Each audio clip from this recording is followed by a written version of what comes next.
Hello, everyone. Welcome to this month's Monero Meet. It was delayed a week, but we are back. We are excited to talk about Monero news, Monero development, research, all sorts of fun stuff that's Monero related.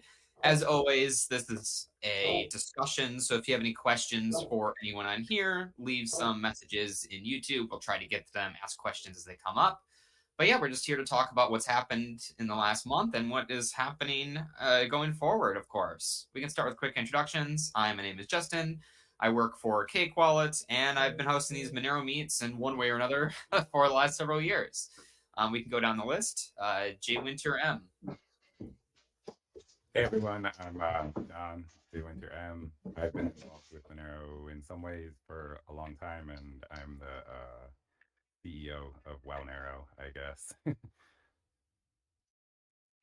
Yeah, we invited an infidel. You got to have at least one infidel in each call. On today's. Hello, everybody. My name is Andres. I work on the Monerujo team, on the Monerujo team. One of the three guys working on it. And I'm also been around since the past couple of years doing Monero stuff all around. Awesome. Welcome back. Monero Bowl. Hey, yes, hello, I'm Monero Bull. I'm on the Magic Grants Monero Fund Committee. Thanks for everyone who voted for me. And I also do the stickers for the Gorilla stuff and moderating stuff. Monero Bowl, you're a great example of someone who started with just an interest in Monero and some sticker What's fun going little on? projects. Where's And we Justin? really roped you in to work on all sorts of other stuff. Yeah, I guess you could say Can that. anyone hear me? Tina, can you hear me? Co, we can hear you. Yep. I can hear you. Okay. Yes. Do you want to We introduce lost yourself, a couple Co? people. Co, I recommend refreshing if you aren't seeing a lot of people here. If someone can message that in chat while they go. Offering XMR, would you like to introduce yourself? Yeah, sure. I'm offering XMR. I just be hanging out in the community, test a lot of software, try to find bugs, try to get stuff fixed.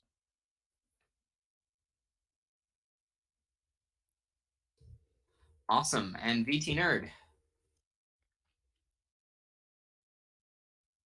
Yes, so I'm been contributor to Monero Core wallets and I guess Monero LWS most recently. And so that's probably gonna be my focus now is LWS and doing code reviews of Surface. I'm getting it's interesting, I'm getting lots of we'll talk about that maybe later, but I'm getting lots of interesting questions about Surface and from people that were interested in LWS. Simply because the new features I think are very desirable to a lot of people. So it's kind of interesting. But yeah, definitely. I would love to get into that. Co, can you hear us now? Yeah, I can hear you. Do you want my update? Perfect. Hi, I'm Co. I do Monero research and development. I've been working on Surface for over a year now. And it's getting close to stable, I'd say, the implementation. Awesome. That's great to hear. Well, thank you everyone for coming today. It's always fun to host these. I always have a lot of fun. So I was going to go through, just start with some basic Monero news. Today, fresh on the Monero subreddit, someone posted Lumo, which is a Node.js server that allows you to host a semi-transparent and auditable Monero wallet donation for charity purposes. Basically, you're able to easily make a site that shows the incoming and outgoing transactions with some small caveats for a specific wallet, and that might be useful for charities that want to operate in Monero, or it doesn't even have to be a charity even, but just some open source project or something. So you can see that on the Monero subreddit. This is definitely, I like to see really, really simple solutions for this, where you get to see a nice page of things easily coming in and out. Does anyone here have any additional background on this project or any additional context that I might be missing on this? I've checked it out. It looks pretty nice. Yeah, it is a nice, simple, clean page. So definitely wanted to raise some quick attention to that because it was announced or re-announced today. So thanks to Aura_pro_Vivia for They, sharing that a few hours ago. they also make the merchant thing, also very cool. Yeah, Minerva, what's the merchant thing that they make? It's like a point of sale terminal that's running. You can set it up with your own node, and it's just a nice looking, simple to use point of sale system. Nice. One thing I like about the Monero architecture is since the daemon and the wallet are very separate code, very separate programs, it's easier to stand up the service and just point to an existing node that you have. I kind of find it funny in the Bitcoin space how often everything is like, well, you need to make a new node for this type of activity, and it's like, well, we already have all of our other Bitcoin nodes, but it's harder to point to that than just set up another one. And Monero, it's like, just point to your node over here, and it usually plugs in a little bit easier. So I think that's Yeah, Bitcoin and their clones. I think what you're pointing out, I don't think you expressed this. Bitcoin and their clones didn't separate the wallet from the daemon very well. So you end up having to like almost, I've done this, but we almost run like two daemons, but one's communicating. I mean, it's kind of a mess because there's not really a clear separation. I still to this day, I don't think they've ever actually, it's always third party projects, whereas in Monero was from ground zero was done like that. So Monero had the advantage of hindsight, I guess, but yeah, it helps with some of that architecture stuff. Other things, there's some Feather Wallet releases. They made some bootstrapable build improvements. Cake Wallet releases, of course. Monero releases where you guys added the visibility for locked funds transfers, if I remember correctly. It seems like the Monero community also is, or the Monero devs are merging things in preparation for a new release. Can any of you talk about that? Because I saw a lot of GitHub activity in the last 2 weeks or so, a bunch of things getting merged, seemingly for the P2 pool changes, but I don't have background context on that. yeah, I think it's just mainly bug fix. There's definitely not a hard fork. It's just there's like a lot of bug fixes that have been standing around. And so deciding, it's kind of like Salsa and Luigi at this point on deciding when is enough bugs and when is a hot fix. Because if it's serious enough, you just do it immediately. But I think a lot of these bugs were deemed less critical, so it's just a series of. I don't know of any new feature. If there's a new feature, it's got to be pretty minor. Certainly nothing that's. I think a lot of it is over the holidays there wasn't too much activity. People were away doing whatever. So after they came back, there was a bunch of merges that were waiting.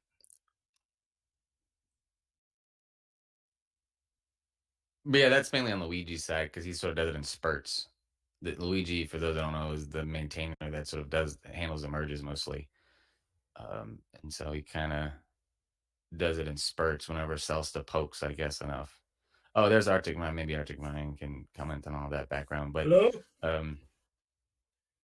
I think everyone needs to upgrade when it happens, probably, because there's probably bug fixes that are critical to somebody, but none of them are like world changing.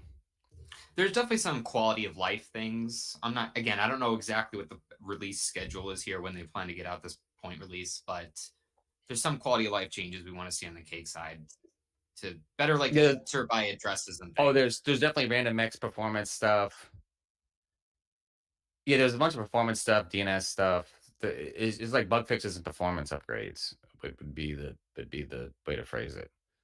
It's just that if the bug fix is serious enough, you roll out an immediate update. Like we've got kind of like we had over the holidays when nodes were being taken offline because of memory issues. That was like you don't have to upgrade, but you really need to upgrade. This is more of a softer. Most people should anyway, but it's more of a nice to have though. The network's not on fire. Welcome, Arctic Mine. Right, when it's on fire, that's like Hello? Thank you for joining us. We're just going through some Monero news. At this point, I'm going to open the floor to anyone here who has some Monero thing in the last month that they thought was interesting to discuss? Let's save P2 pool for another discussion real quick. So anything other than P2 pool, was there anything that comes to mind you'd like to introduce and talk about? Oh, you just gave me brain freeze. I guess I'm just excited for MoneroCon coming up. It seems like it's kind of crystallizing, and things are being, hopefully tickets are going to go on sale soon. I'm excited to, see everybody in person. Hopefully, many of you. Yeah, I'm excited for that going as well. I'm very excited with respect to MoneroCon and Monerotopia, and looking forward to both of them. I'm not sure if we spoke about it on the last one, but the location for MoneroCon, it was decided about a month ago, but I'm not sure if we talked about it. But the location's decided. It's going to be in Prague. Yeah, I'm going to Monerotopia as well in Mexico City, which I'm excited for as well. But honestly, I feel like I know what to expect at MoneroCon, and I feel like I'm not sure what Monerotopia is going to be like. So.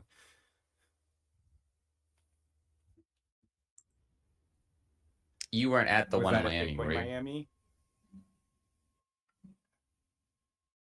No, there was Yeah, Monerotopia I went in to the bar. I Miami did the go to the same bar with, week as Bitcoin. when they had the rapper. I mean, I was at the. So you showed up conference late? at Bitcoin, and I went over just afterwards to hang out with Doug and Sunita because I Oh. Sunita, despite who they might hang out with. So it was fun. Yeah. It's a more relaxed atmosphere. MoneroCon is more of a academic sort of preference, but this is more of a relaxed, like. So depending on your preference, they're both very different, but they're both interesting. So I'm excited for both. Yeah. Based on the last Lisbon But you one, can't- I you wouldn't can't I drink all wouldn't say day that it was at the an academic boring one. Yeah. You said the Miami was a boring one? No. Based on the last MoneroCon on Lisbon, I would have said that it was like a boring technical convention. Yeah, when it was in Denver, it was like pretty boring, and Right. I mean that's what it's supposed to be, right? Yeah, it's all right. Well, except for Doug's party, right? Doug's party. Actually, I went You to gotta the house find Doug's in party. Denver. That's the That was secret. fun also. I would Right. argue that neither of the MoneroCons were boring. They were interesting from a social perspective also. But again, Doug's party was part of it too there. So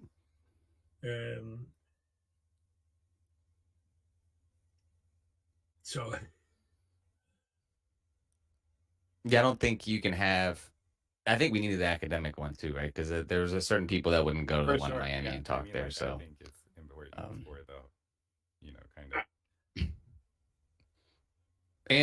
and I think for those that are interested, when you go to Monerotopia, it's more for a general audience. So if you're overwhelmed by MoneroCon, go to Mexico City instead, because it's and not to say that you're dumb, just like if you're new to Monero, going to MoneroCon is kind of like it's got to be overwhelming with some of the talks, right? Some of them were more general based, but like, there was a couple people in Monero companies in Denver. They would just go up there and it was like, we're just gonna jump right into code. Depending on your taste, like I'm thinking like a Howard's talk or something, or even me a little bit, right? It's kind of like, well, I mean, it's. so. I mean, it's true. I think when I'm going to be speaking of both of them, and I maybe speak of both of them, and I have to decide slightly different flavors of a talk for each conference. That is definitely the case. But I think there's a significant overlap also between the types of talks you can do in those conferences. There is a middle ground. I actually, as crazy as it is, I do like how you can go to Monerotopia and you show up. It's like, all right, well, we're going to dive into the multi-sig cryptography for the Seraphis implementation, and it's just like 60 minutes on hard math. I think that can be pretty exciting as well, even though I obviously don't understand anything that's being said there. Not to mention someone who's like, I heard Monero's like privacy, I think. It's definitely different. But there's 3 days to Monerotopia this time, right? So there's definitely more time for a wider array of content. So it's not just 3 full days of cryptography, for example. It should be more than that. I think it's good that we have both, basically because it ends up being like a Europe and US thing. So maybe people that cannot go to either one of them because of the basically the travel costs are huge nowadays, and they get opportunities. So I think it's good if they have mixed kind of talks. Um, for sure, the MoneroCon is going to be more like technical leaning, and the other one is more like party leaning. But it's good that you have the opportunity to see all the spectrum of complexity that Monero offers, so to speak. Especially if you have the time, if you have like 3 days, it's not compressed into just one. Great. I will try my best to be on both. Nice. Especially in the Mexican one, that I have the opportunity to do one that I have to just speak Spanish all day long, so it's great. Yeah, real quick. Francisco, you can do it all Takes right. place on, Yes, that's one interesting aspect of the Mexico City one. Absolutely. Absolutely. Real quick, Monerotopia takes place on May 6th and 7th, and MoneroCon takes place on June 23rd to June 25th. So definitely keep those dates in mind if you're interested in the 2 premier conferences for Monero this year. I believe so. Monerotopia already has a call for present. Sorry, not Monerotopia. Monero Conferenco has an open call for presentations. So definitely submit your proposal there just on monerocon.com if you want to talk about at least somewhat more technical topic related to Monero, whether it's some research thing or some privacy thing or more development focused thing. And I'm sure Doug and Sita from Monerotopia would love to hear from you if you plan to go there and would like to give a talk. You can reach out to them. Their contact information is on monerotopia.com. So definitely check that out. Any other comments on Monerotopia or Monero Conferenco?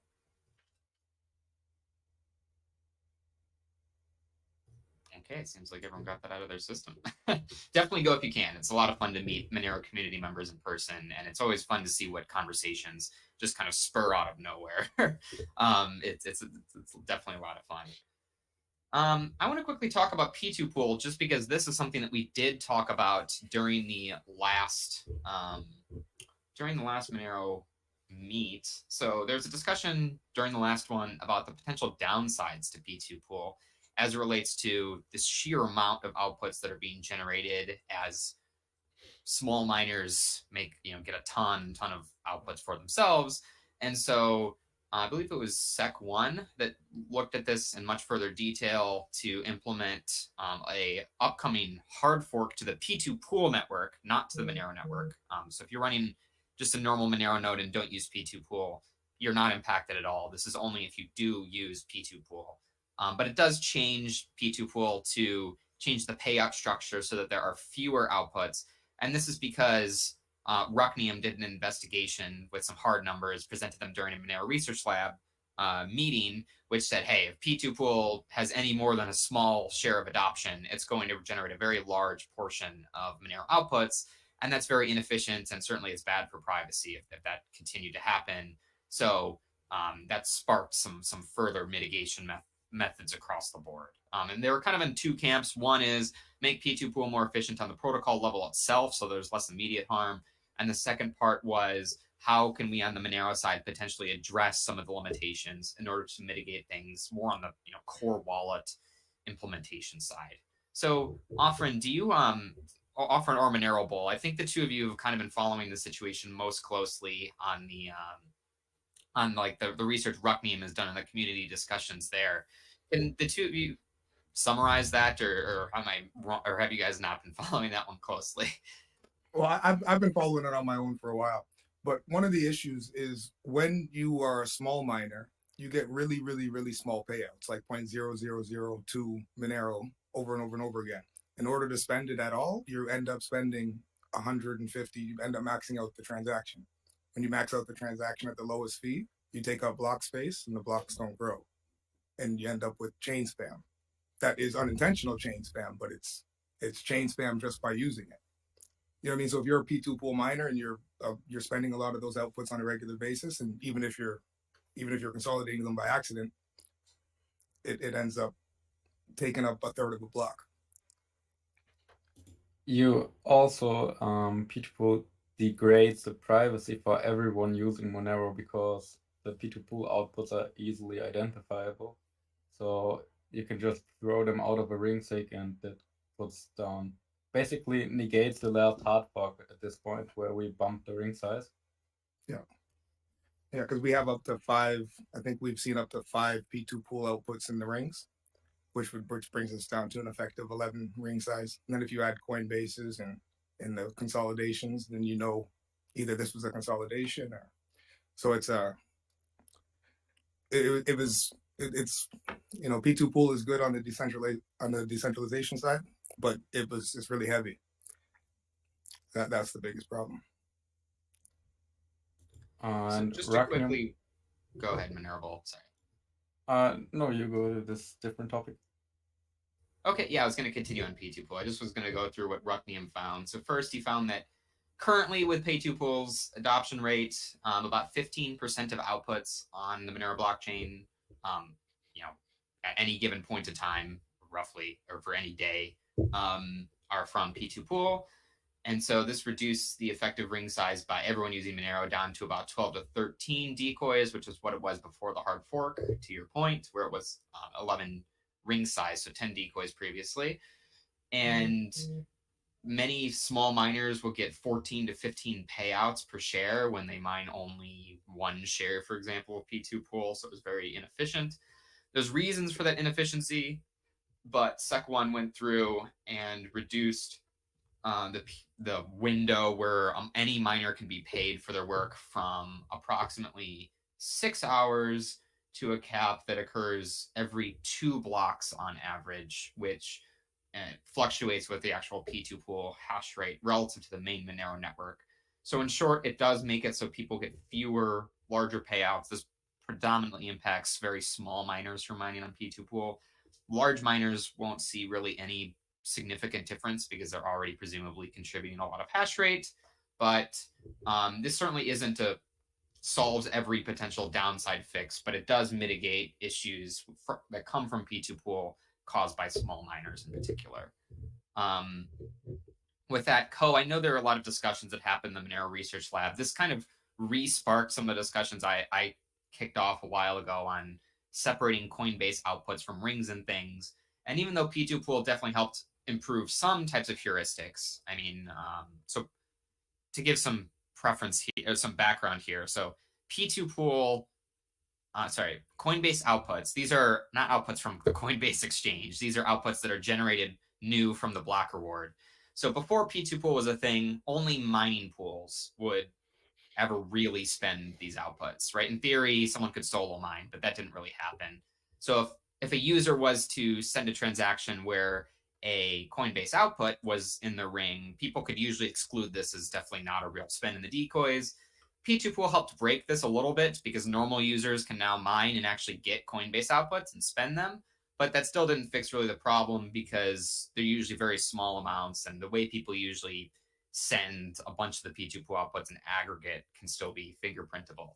So that background aside, there was a previous push to help segregate Coinbase rings. So if you're spending Coinbase outputs, you'd either not have any decoys or only use Coinbase decoys or something. But if you were spending other funds, you would not include any Coinbase outputs in your rings. This sparked some of the discussions. I don't think there's consensus on anything. But Co, do you want to get us up to speed on some of the, I guess, discussions there? I know you were the one that made the most recent GitHub issue for this, correct? Yeah, that's right. So there's basically two kinds of solution, or two specific solutions to this problem. One is to simply only so a wallet side change where you only, when you're spending a Coinbase output, you only reference other Coinbase outputs in your ring signatures. And this means that and on the other side, when you're making a normal trend or spending a normal output, you don't reference any Coinbase outputs. So this kind of quarantines the Coinbase outputs from normal transaction or from normal outputs. The other solution that I came up with was, what if you had a special consolidation transaction type that you could use to consolidate Coinbase outputs? So in this hypothetical transaction, you could only spend Coinbase outputs, and all the inputs to the transaction would not have ring signatures. You just reference the outputs directly. And the kind of thought process behind that is the owners of Coinbase outputs are generally publicly known due to how pool mining works. So it's questionable how much advantage you actually get from ring signatures when you're spending a Coinbase output in practice, especially in the case of consolidations where each of your inputs is owned by the same person. So even if you have ring signatures on those inputs,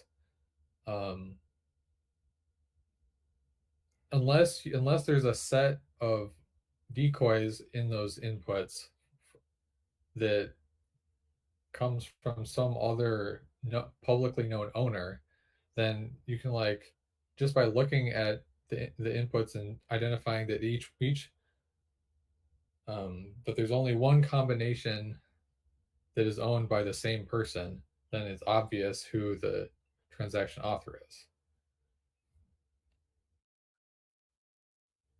I think this is the scenario where you have multiple. I think you said multiple inputs, yeah. right? So you have multiple rings.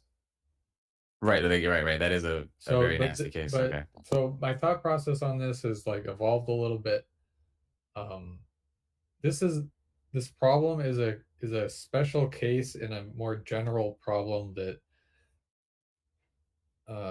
that affects ring signatures, because ring signatures only reference a small number of outputs on the chain, or there's only a small number of decoys. So anytime you have a multiple input transaction, where each input, so the transaction author owns an output referenced by each input that they're spending, and if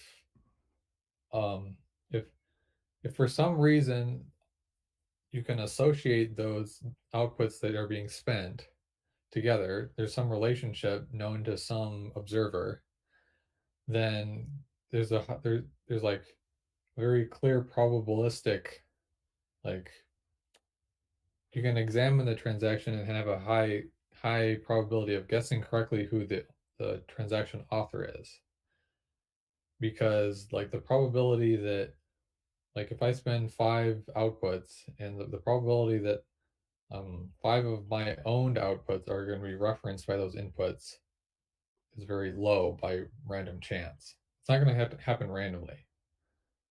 So an observer who knows that I own those outputs is going to easily recognize when I spend them, when they're all together in a multiple input transaction. If there's only like one input, then you can't make that kind of analysis. Although you can do like transaction chain analysis, where you have you use characteristics of multiple transactions that are like close to each other in the transaction graph to like guess who the person involved in those transactions is. Like, for example, if you have a wallet that, like a non-standard wallet that picks the same decoys for all the rings in the transactions it constructs. There is such a wallet implementation out there, apparently. So if a transaction spending outputs from that wallet creates new outputs, and then those outputs are referenced by another transaction with the same characteristics, then you can kind of you can see this chain of transactions that have like characteristics that are related. And so all of these problems are caused by our tiny ring size compared to it's tiny compared to the whole size of the blockchain. And so while for Coinbase, the Coinbase situation, we have these ideas about how to solve it. They're very like specialized solutions, and they don't solve the general problem. And so from a protocol design standpoint, I'm kind of skeptical about pursuing a specialized solution, because one, it doesn't actually solve the problem generally, so the problem still exists for other situations that we could imagine. For example, if you have a consolidation transaction that creates a new output, what happens when multiple of those consolidation outputs are referenced in a transaction across multiple inputs? So it's like it just the problem just goes a step further. I think are you saying like multiple input transactions are always potentially more Yeah. problematic than a single input one? Is that I'm not explaining this Yeah, well- great, but I think the way? Well, if you you have a summarize it, right? ring with a bunch of members that have multiple I input think- transactions, you know well- that those were all P2 pool miners.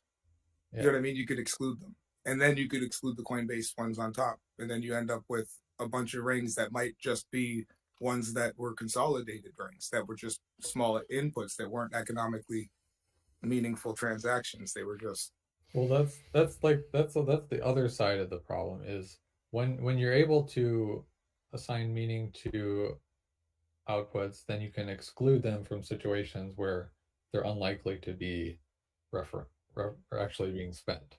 Yeah. So Mm. there's all kinds of problems with this, and I think the real solution would be a global membership proof, like what the Zcash people do. yeah. Yeah, Well, I that's the only mean, way. what you're saying, Hey, and So I how did you think get the on that? answer to the question is that as you increase the ring size, effectively you approach that, but we're a long ways away from it. And so that you would be looking at ultimately moving to some zero knowledge global proof. Yes, I mean that's the infinite solution, but as an interim, we will be looking at tools such as Seraphis with an increase of ring size. The issue though with respect to Coinbase, I think there is still a significant merit in segregating this for a variety of reasons. One of them, it is one of the biggest sources of, particularly P2 pool, of these small outputs and needs of consolidation. And also, it is, so that's the big, it also would significantly eliminate the bloat in a scenario where Coinbase outputs basically were not mixed, period. I think that's kind of one of the proposals that have been discussed.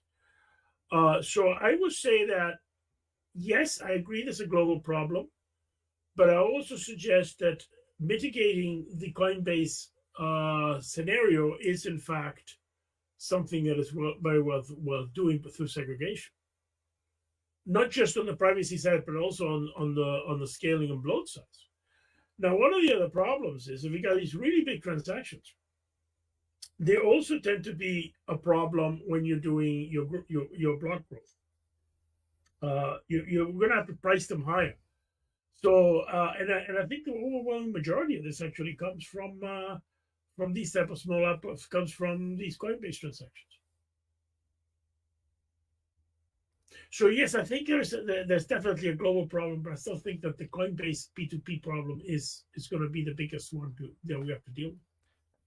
I want to say that I'm surprised how much of a problem, or like how quickly it became a problem, even when I think P2 pool maxed out at like 5 to 10% of the network hash rate. Maybe it looks like it's about 5% right now, I think. But I also wanted to say, like, on like the kind of ability of someone watching the blockchain to maybe figure out who was the signer of the transaction. Like, is that more of a theoretical problem? Like, I don't think is that really affecting people mostly, especially if kind of there's practical advice. Like if you withdraw your coins from an exchange and then you send them to yourself a couple of times over a week or two, like does that totally eliminate this kind of blockchain analysis? It doesn't so help it's more with of a theoretical problem, or is it really a practical issue at this point? I mean, it's a practical issue in the sense that your effective ring size is reduced from 16 to a smaller number. It's usually not 1, right? I mean, we're saying the effective ring size is usually like, what did Rugby say? He said it was like 13 13, or so. 14. Yeah. Yeah, so it's not the case that everything's de-anonymized now. But 13 to 14 is, I think that's on average. We've seen as low as 11. Like we've seen five Coinbase outputs in a ring, which is like. And if your activity was somewhat mixed with actually mining yourself, maybe it more roughly lines up with your spending patterns in theory. The hard part is it's hard to say specifically, but as things currently stand, the behavior of spends is not well captured by the selection algorithm, especially as it relates to the P2 pool mining. So that the idea is, okay, these are 2 very separate activities. Let's break them into different sections. To Ko's point, this doesn't solve every problem. It is ideally you could just say, well, let's have an entire member proof, as he says, and you don't have to worry about this problem at all. But given that we have this problem and we can't just do that, congrats, everything references everything else. If we could do that, then by all means, that'd be the easy way to jump. But given that we can't do that right now, then maybe it's still sensible to separate the P2 pool outputs. We can take the efficiency win, basically say, or we have the option to say, if you're making a consolidation transaction, we don't need to have any other outputs in the rings. Basically say, you're on your own for this transaction and just get your privacy in future ones.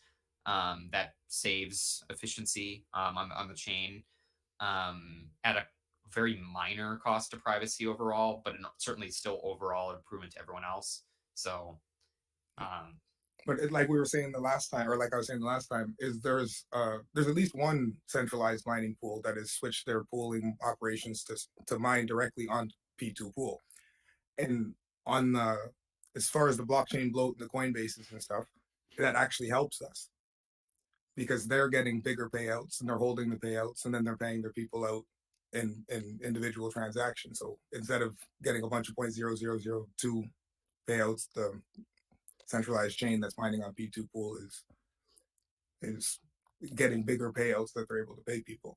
But that's where it you go right back around again, and it's like, well, wasn't P2 pool supposed to stop the centralization part? But the only way that works is if people use the centralization on top of P2 pool.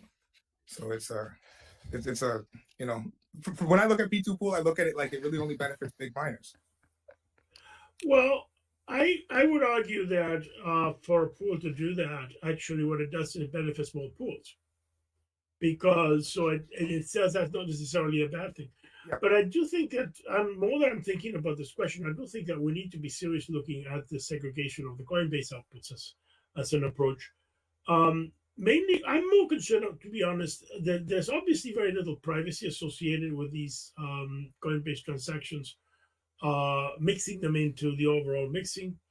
And what it does do is when you do a consolidation of these Coinbases, you can then do it at way lower cost and way lower bloat on the blockchain. So and it also minimizes the number of very large transactions in the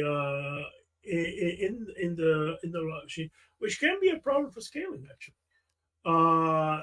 If you have these really big consolidation transactions in there. In fact, one of the things that I was considering with the review of the fees and scaling algorithms was to put a cap on size of transactions because of this.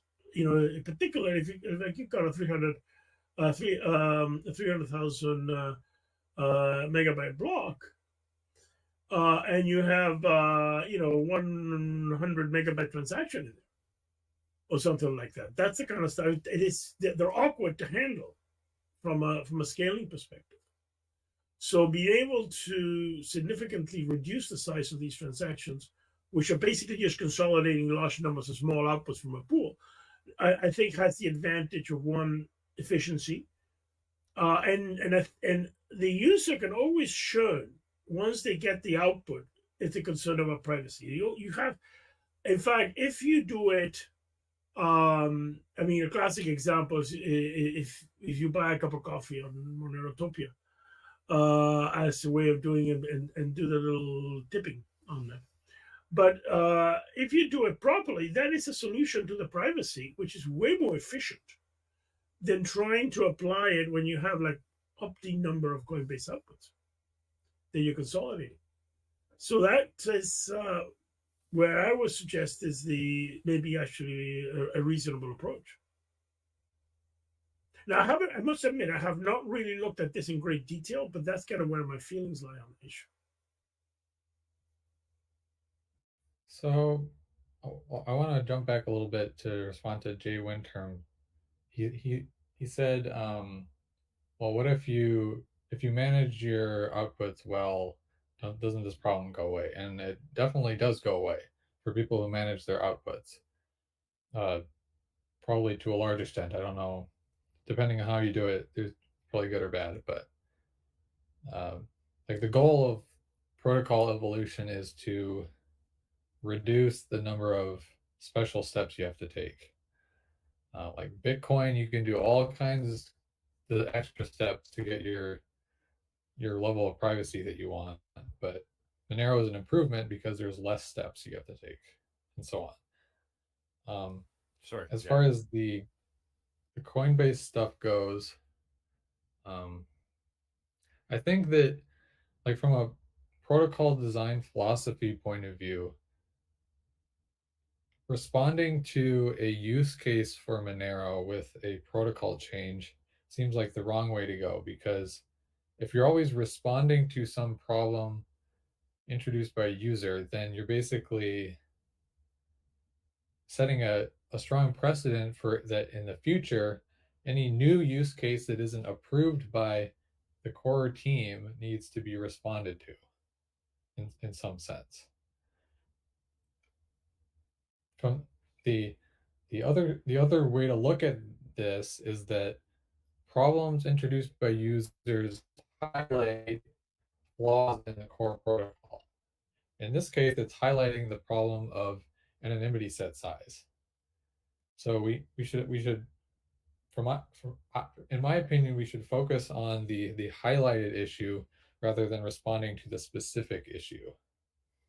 But I mean, I can say that, of course, but then what does it actually mean in practice? It means really hard work figuring out a better membership proof.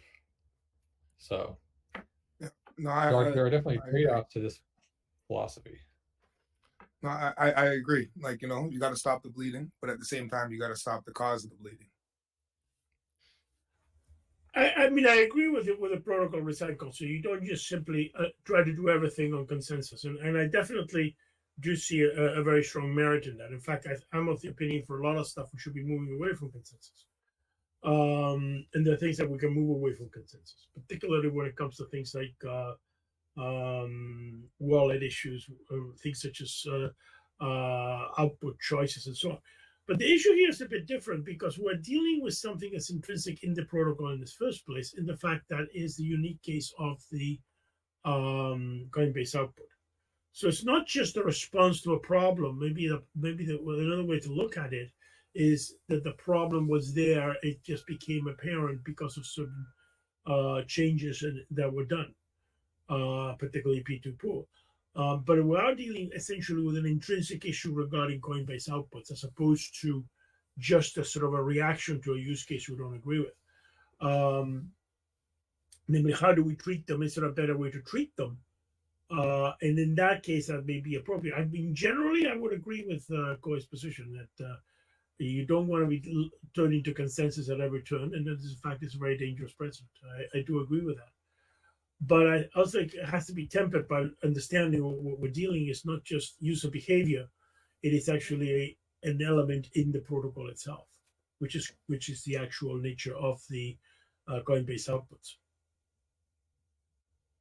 Yeah, I mean, Arctic Mine, I agree with you. I think I get both sides, right? If you can fix it in the protocol, do it. But the Coinbase outputs, I mean, I wrote about why, in my opinion, we should have separated Coinbase rings far before P2 Pool was announced, because mining pools that were centralized up to that point were sharing payout lists and doing things that were otherwise, sharing public information. And so if a user was to select those outputs as a decoy, it was effectively not a decoy, right?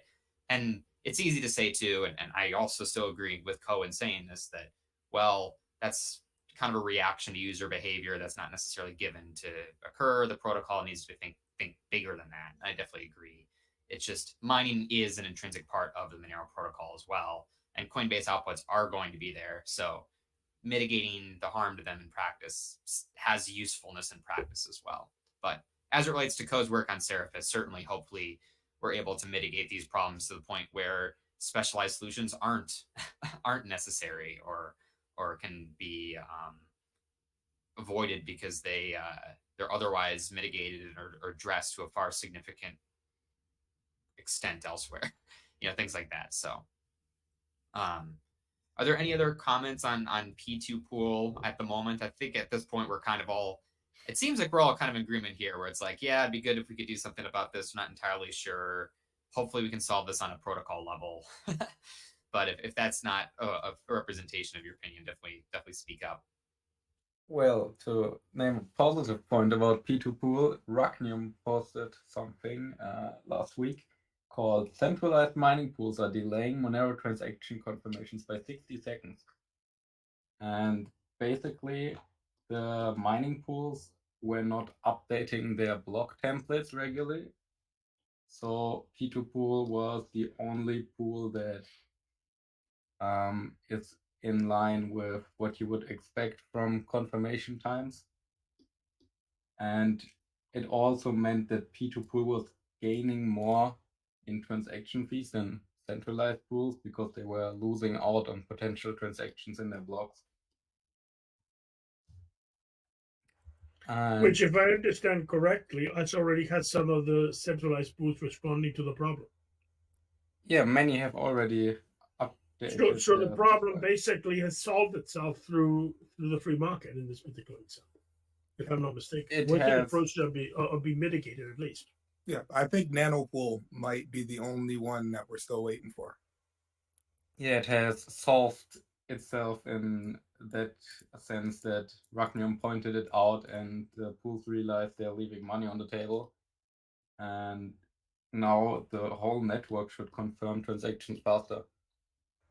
So what happened for this to happen? Like, what caused this? Because I imagine it was not the case, especially given the response from the mining pools to fix this problem. They probably didn't sit there and say, "Oh, we'll delay transactions on purpose." So is there a config somewhere or what? Yeah, they use the default configs for their stuff, and then there's pools that take the software from other pools, they fork it, and then use that, and they just didn't notice, I guess. Okay, so someone messed up at one point, and it kind of propagated throughout. I would say it's more a question that yeah, there was a bug in the code which essentially healed itself largely because the incentives are aligned correctly. So it's actually a good example of the protocol doing what it needed to do, and actually creating a financial incentive to create the healing. That's how I would look at the problem. And of course, it's triggered because all it takes is one researcher to point it out, and then the problem was actually resolved. So it could have been technological advancements too. Like maybe when the pools rolled out years ago, they had to set a 30 to 60 second refresh time. Otherwise, latency was too bad to their miners or whatever. Now it works fine with 10 seconds on their newer hardware. Well, the other thing to bear in mind is at one point Monero actually had a 1 minute block time, and there was this, a significant latency problem through with respect to open blocks. I mean, that was actually changed. I believe, if I remember correctly, it might be 2014 or maybe 2015, but definitely there was a period of time when Monero was at a 1 block, was a It 1 minute block. was within the first year, I think. Yeah, it was like within Yeah, the so I first think it was in 6 months, I think. Yeah, I think it was, I was if gonna say I 6 recall months, but yeah, it correctly, was- the change occurred in 2014, in the fall of 2014. But so there could even be a legacy from there.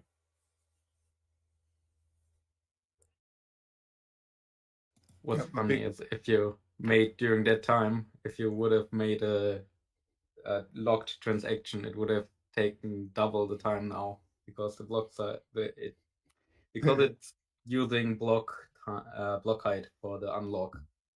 So if now the blocks take double the time, your lock time could have doubled. There's been a couple issues. I can't remember specifically who. There was an exchange that was sent like $25,000. Somebody had set the lock time on the transactions and they weren't aware of it.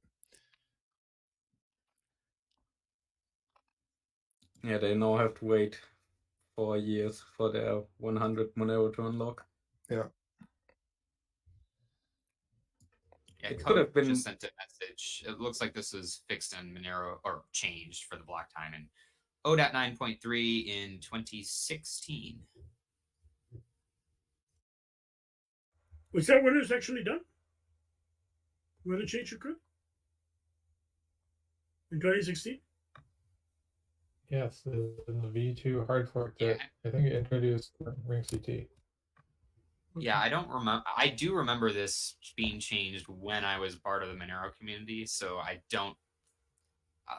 I remember Monero having a 1 minute block time when I first joined, so I don't think it was changed in early 2014 or late. No, I'm just trying to recall. I'm thinking more in 2015, but I honestly, I'm just recalling from memory on this one. I put a it's been a link in while the now. chat box. Yeah. Okay, well, thanks for the discussion on P2 pool. It seems like there's definitely some discussion still to go on. We had one question come in from chat saying, hey, if the small payouts are an issue with P2 pool right now, is there an issue mining on small pools that allow very, very small outputs of Monero? And the answer is not really. It's a bit of a different problem. But if you can, definitely take larger payouts where possible. Take payouts of a size you actually are reasonably able to spend. So, for example, if you actually are going to spend only $1 worth of Monero on a real payment, then maybe it's not the end of the world to take $1 payment from a mining pool. But if you make payments of only $20 or more at a time, maybe wait to have $20 from the mining pool if you can before taking it out, just to make it a little bit more efficient. But in P2 Pool's case, you would get instead of just one payout of the small amount, you basically get like 20 payouts or so for an even smaller amount. So it is exacerbated in the P2 pool case for small miners, which is why we're having this discussion. What's the timeline on the fix for the P2 pool Coinbase stuff? Is it like March or April? I mean, there's no consensus. So Okay. if the Monero code was to properly enforce, which it would basically have to do, a Coinbase separation, that would require a hard fork.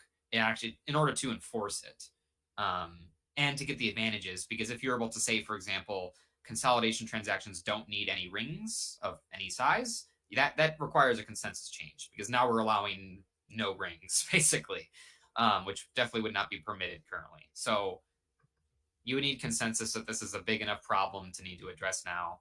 Probably won't be seen as an immediate hard fork need, but it certainly is an inefficiency and annoyance on the network in the interim. Doing that. Luckily, the good news is that P2 Pool mitigates this on their own end. They have their fork in March, I believe. Okay, that's what I was thinking of. The P2 pool is going to fork to kind of fix it. I see. So it doesn't fix it, but it mitigates it for small miners in particular. P2 pools testnet hard forked 2 days ago. So if anybody wanted to test it out and see how it's working, whatever. Cool. I know.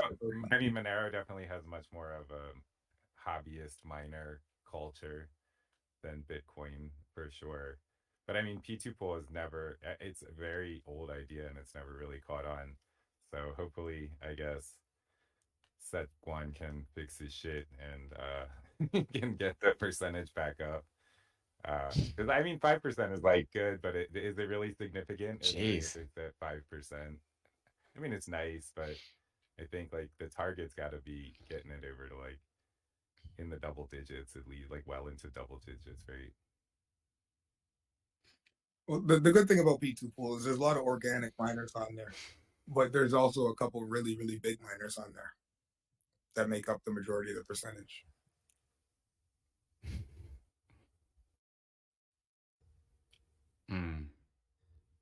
We are getting down to the last few minutes here. So, VT Nerd, can you give a quick update on the LWS stuff, and then we'll open to anyone else who has something last minute they wanna mention here. Yeah, it was just someone was interested in LWS for commercial purposes. So then there was lots of discussion about. You'd love these discussions, Justin, because they were about payment. I would talk about payment IDs and sub addresses in an endless loop for.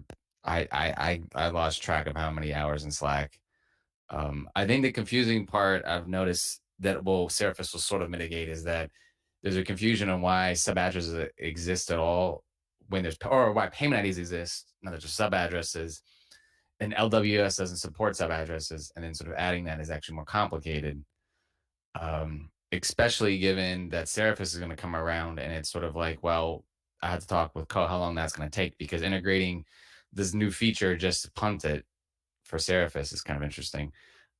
So it's just what I find. I think what I'm optimistic for Seraphis is that one downside of having to compete with Bitcoin is that they were so mindset driven, where everyone tracks transactions via new addresses, right? For payment processors. So the possibility that this could be done without having a new, because their mindset was we have to do a sub address because that's sort of like how Bitcoin does it. But it's like, well, that's like almost like a new account, and they don't really understand that there's really no on-chain link, and all of that was very interesting because they were so driven by, well, it has to be a new sub address because otherwise, like, how do we even track it, kind of thing.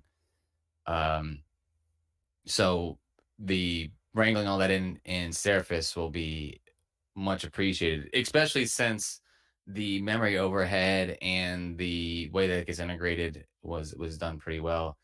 I think it's just an issue of like, it'll be interesting because I don't know how many features I can add in for.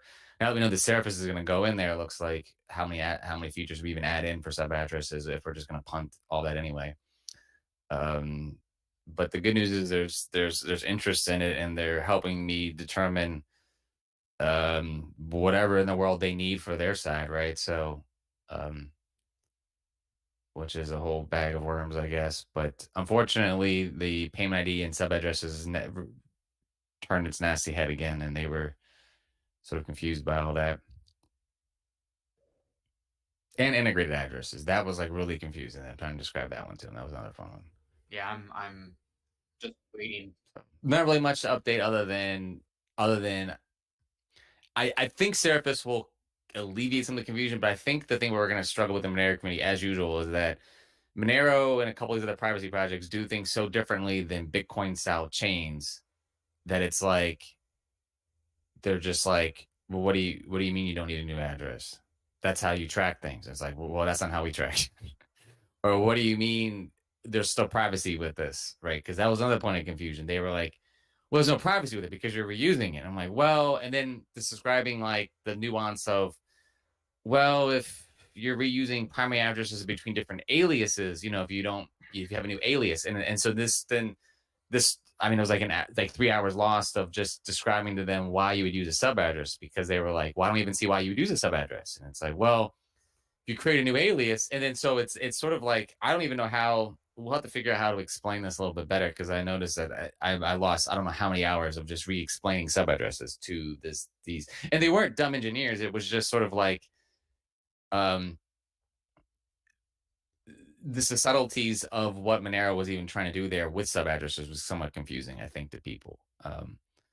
Because given that when I told them what primary addresses and payment IDs could do, they were like, well, why do you even have these sub addresses? And I'm like, well, well, this is Monero. These people are privacy nuts, right? So it was like,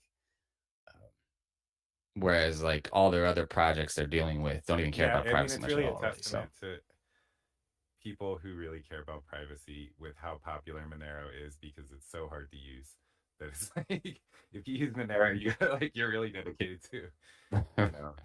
right.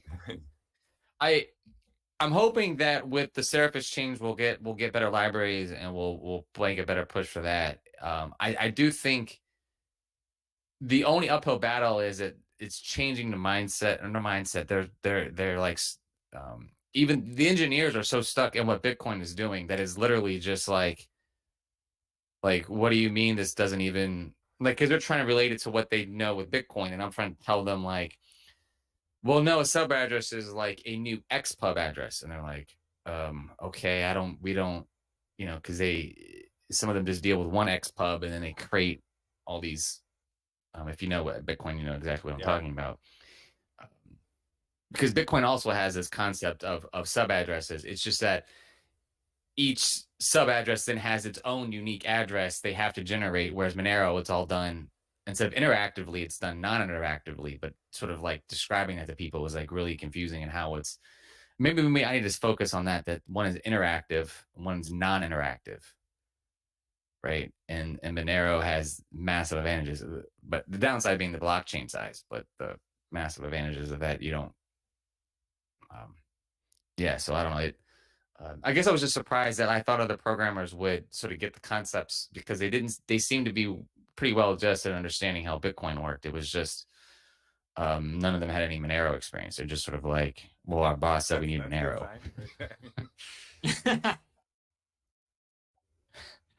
Yeah, it was. It made sense because they were a payment processor thing, right? So the fact I'm seeing that more and more, where people either on podcasts or payment processors, their Monero is more seen as something that can be used for payments as opposed to just like these privacy weirdos, right? Well, So I always that's come positive. back to my scaling argument that there's more to Monero than privacy, way more. That if you actually want something that can scale to size, Monero has Right. the answer and Bitcoin does not, even though the transactions are 6 times the size. That becomes kind of moot when you consider Nielsen's law and bandwidth and so on. And so I've been in that point of view for a long time. So this Well, it's not only that, but the way Monero has non-interactive privacy is massive for payments. And I don't think that's one thing that I realized that in this process we really need to get out there, because as long as everyone uses BTP, because I think there's a movement in Bitcoin that's like, oh, just use BTC Pay server, it's super private, as if like everyone can just constantly run a BTC Pay server, right? Whereas a lot of these podcast hosts or other projects are much more better off with Monero style, where they get the same ish privacy. and right? the other thing with Bitcoin is that the minute you start using it for payments in any kind of reasonable amount, you're going to hit that fee barrier again, and you're going to get back into the fact that it's untenable for payments. I used to live in Prince George, and I live in Vancouver, and I still remember 2013 driving down to Vancouver and paying for dinner in a restaurant on Broad Street with Bitcoin. And this kind of stuff ended with the fee issue. And so you have this fragmentation with basically Monero taking part of it, and Bitcoin Cash, and some of it with Litecoin, and so on in the payments area. So realistically, I mean, if you look at not just privacy, if you also look at cost of transaction throughput on the blockchain, and so on, and the fact that you have 2 minutes blocks, all of this makes it way superior for payments over Bitcoin. Especially in situations where, for example, I mean, you go to a coffee shop and you're gonna say, okay, fine, I'm gonna pay for a cup of coffee. If you try to there's a good chance it gets confirmed by the time they brew that cappuccino or that coffee and present it to you. So you try a double spend, you're going to trigger some kind of alarm at the terminal. So, and that's not the case with Bitcoin at all. So it does significantly, even there at that level, mitigate the merchant risk. Quickly going back to your point, VT Nerd, on the whole sub addresses versus integrated addresses and the payment IDs and everything. I know that it's a bit like that XKCD where like, why do we have all these standards? Let's make a new standard to replace the standard, and now there's an additional competing standard. To some extent, it feels like Right. that, but I know that ultimately it's definitely going to be a huge improvement to have the standard just addresses with Seraphis. But We're going to be Seraphis moving is to an gonna actual. eliminate everything else, right? I need to read up Yeah, more on it's- Seraphis now that it seems like it Yeah. is kind of foregone conclusion.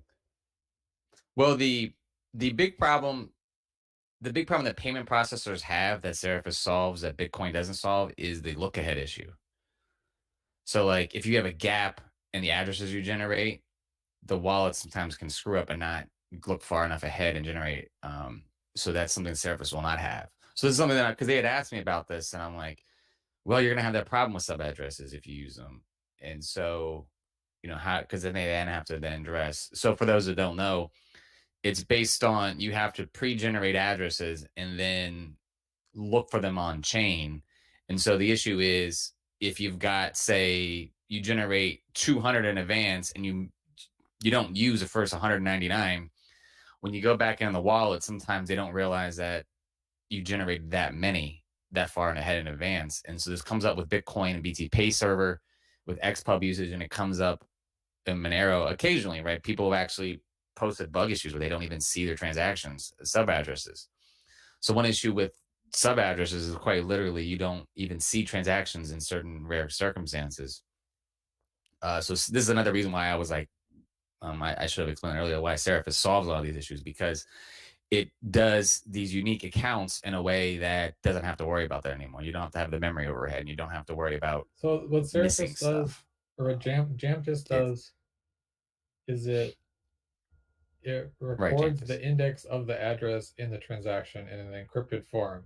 So when you're recovering, when you're doing balance recovery, you just decrypt the index, and then you can recompute the address itself in place. You don't have to pre-compute it. So it's kind of like having the payment ID be Right. the index of the address, and so you just decrypt the ID or the index, and then get your address after that. That's really clever. Now, if I recall, were you getting rid of payment IDs? No, or is that, I payment guess that's IDs still are part of the gone, protocol? but in a sense they're back because they're part of the. Right, they can okay. be used. The index can be used as a payment ID. Right. I see what you mean. Yeah, because this is what I think was confusing people, was that realistically payment ID in a way, because it was encrypted anyway, was like a sub address, and it was really confusing the way we were using it, I think, is what you're relaying there. And now the way you solved it makes a lot more sense, because there was this look ahead issue and memory sort of funkiness too on the LWS server. This solves a big problem for LWS for those who don't know, because the way we do sub addresses requires more memory for the look ahead, but now we don't have to deal with that. We just do it in place, or we generate it on the fly. Now So, the LWS has to store all the view tag matches, which is a way more memory than lookhead. right. Well, this is in the case you mean where they're using the most Yes. privacy preserving mode. They're specifically designed for LWS. Right. So right, that just reminded me that I've got to figure out how to do that in a database, right? So you're right. That's not so again, for those who know what Co was just saying there, the new Seraphis chain has additional advantage for LWS because it will hide which transactions are actually going to the user, both the amount and the specific transactions. It'll filter down to 1/8, but it won't give you specific transactions or specific amounts where now all that is leaked. Conversely, I assume that most people in LWS will use that mode, but they could also use the existing mode with more features, because now you can know when the spend occurs at the remote side. So I'll probably end up implementing both and then working with Justin and you on that. But because depending on the user, they may, if they're running their own LWS server, they almost want the other way. They want it to run in the privacy less mode. But my Monero, for instance, would want this other feature. So I don't think it'll be that big of a deal, but the sub address and payment ID finally gets resolved, because it is, and it really is just, oh my goodness, and that you got to see those GitHub issues, right, Justin? Yeah. All right. Where it's just like everyone wants to get rid of the other one. Yeah, definitely. We are past time here, so I'm going to wrap it up there. I'm going to give a quick shout out for the Magic Monero Fund election. Congrats to Monero Bull, Majestic Bank, and Art Wimber for being elected to 2-year terms. They will be joining Rucknium and Kayaba on the committee to help allocate funds and help grow the Monero ecosystem there. So congratulations to you three, and thank you to everyone who voted. And of course, thanks for joining the Monero Meet this month. We'll see you again in about 4 weeks. I'll set more updates out on Twitter, on the Monero Space Twitter, and also in the Monero-Space Matrix channel. So join us on Matrix if you want to have a more fun conversation with the group. And of course, if you want to follow any of these research discussions, you should join Monero Research Lab, or dev discussions, join Monero-Dev on Matrix. All right, everyone, any final comments here? Thank you for joining today. All right, thanks everyone for coming on. Yeah, thank you. Bye. Bye, everyone. Bye. Oh, the code. Hold on, code, What? before you leave. What, I'm here.